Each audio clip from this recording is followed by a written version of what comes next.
¿Alguna vez te has preguntado cómo era la ciudad de Mérida cuando apenas llegaron los españoles y no existía nada de lo que conoces ahora? ¿Qué había?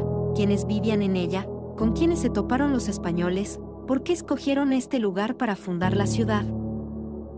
Resulta fascinante saber que la actual ciudad de Mérida, en el estado de Yucatán, tiene sus raíces en una antigua urbe maya fundada por los itzáes, conocida con el nombre de Ichancijó, que según autorizadas opiniones, significa dentro de los 5 cerros, haciendo referencia al lugar geográfico donde se ubicaba.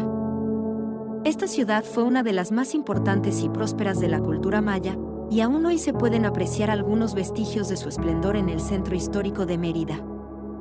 Los itzáes fueron los mismos que fundaron la majestuosa Chichén Itzá, un pueblo que demostró su habilidad y talento en la arquitectura, lo que nos da una idea de la calidad de trabajo realizado en Ichancijó, una ciudad que en su época estuvo llena de vida y esplendor.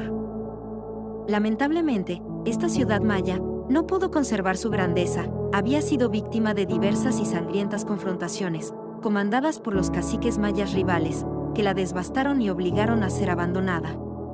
Muchos años después, sus edificios quedaron en ruinas y ocultos por la vegetación.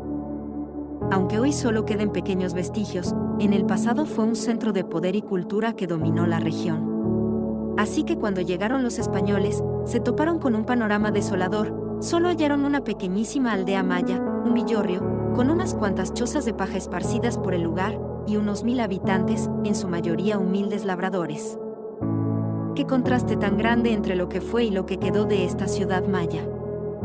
En los alrededores de la aldea, eran visibles 5 grandes cerros cubiertos por la exuberante vegetación tropical. Sobre sus cumbres se alzaban hermosísimos templos, en estado ruinoso, testimonios de la gloria de la antigua cultura maya.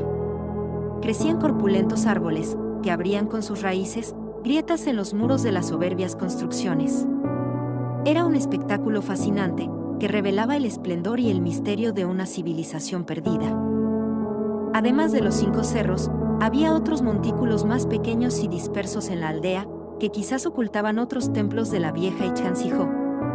Era un lugar lleno de historia y magia, que invitaba a explorar y admirar sus secretos. Los españoles se maravillaron al ver los impresionantes monumentos mayas, muchos de ellos eran oriundos de Extremadura, y les recordaron a los antiguos templos romanos de Mérida, su tierra natal. Por eso, le pusieron el mismo nombre a la nueva ciudad que iban a fundar. El sitio les pareció perfecto para establecerse. Tenían cerca la playa, que les regalaba su fresca brisa. Estaban rodeados de bellas huertas. Y era el lugar que el viejo adelantado Montejo había elegido para que su hijo, Francisco de Montejo el Mozo, construyera la capital de la provincia de Yucatán. Los españoles tenían una gran ventaja para construir sus edificaciones, ya que contaban con una abundante fuente de materiales, proveniente de los 5 cerros, entre estos, las piedras labradas de los templos mayas. Por ejemplo, uno de los mayores cerros, de 5 niveles de elevación, ocupaba el lugar donde hoy se encuentra la Plaza Grande, y se extendía por varias cuadras de la actual Mérida.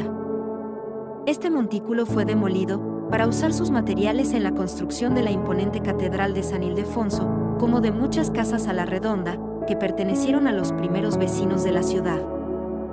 Todavía en los patios de algunas casas, se conservan vestigios de este monumental cerro, así como también son visibles en sus fachadas, algunas de las piedras labradas por los mayas. Otro ejemplo, es el cerro que se hallaba como a 300 metros hacia el sureste, y en su cima se construyó lo que fue el convento grande de San Francisco, la ciudadela y el castillo de San Benito, levantado dentro de los muros del mismo convento. El lugar donde se encuentra actualmente, los mercados Lucas de Gálvez y San Benito. Los otros 3 cerros se hallaban muy cerca de este último, a unos pocos pasos hacia el poniente.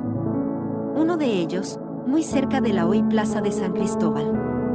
Se llamó en la época colonial Cerro de San Antón, y fue el último de los 3 que sobrevivió, hasta que el gobernador y capitán general, don Benito Pérez y Valdelomar, lo derrumbó después de 1801. Así fue como se encontraba originalmente Ichancijó, al momento en que llegaron los españoles, y fundaron ahí la ciudad de Mérida, Yucatán, el 6 de enero de 1542.